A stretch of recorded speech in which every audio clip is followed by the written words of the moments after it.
ఏంట్రా నన్ను గమనిస్తున్నా? ఏదో టెన్షన్ పడుతున్నావు, ఏదో ఆలోచిస్తున్నావు. ఏంటి విషయం? ఏం లేదు మావా, ఒక అమ్మాయికి లవ్ లెటర్ రాద్దాం అనుకుంటున్నా. నా మైండ్ కి ఏం తట్టట్లా. అయినా అవన్నీ మైండ్ ఉన్న వాళ్ళు చేసే పనులు కదా, నువ్వెందుకు చెప్తున్నావు? సర్లే, తెలంగాణ కాదులే గాని నేను చెప్తా, రాసుకో. చెప్పు.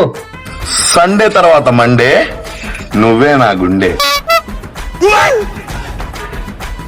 మస్కిటోన్ అంటారు దోమ, నువ్వంటే నాకు చాలా ప్రేమ. చెత్తలో ఉంటది చీపిరి, నువ్వే నా ఊపిరి.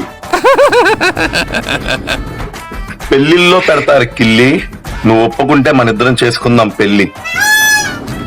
లాస్ట్ అండ్ ఫైనల్ ది, ఇది రాస్తే పాప పడిపోవాల్సిందే. చెప్తున్నా, రాసుకో. ఫ్రెండ్స్ తో ఉంటే చిల్లు, రెస్టారెంట్ కి వెళ్తే బిల్లు, నువ్వేనా దిల్లు. అమ్మ బాబోయ్, ఎలా రా మావా? ఎలా మావా అంట? నా చెల్లికి లవ్ లెటర్ రాయడానికి నన్ను అడుగుతావా? తాగుబోతున్నా బట్ట.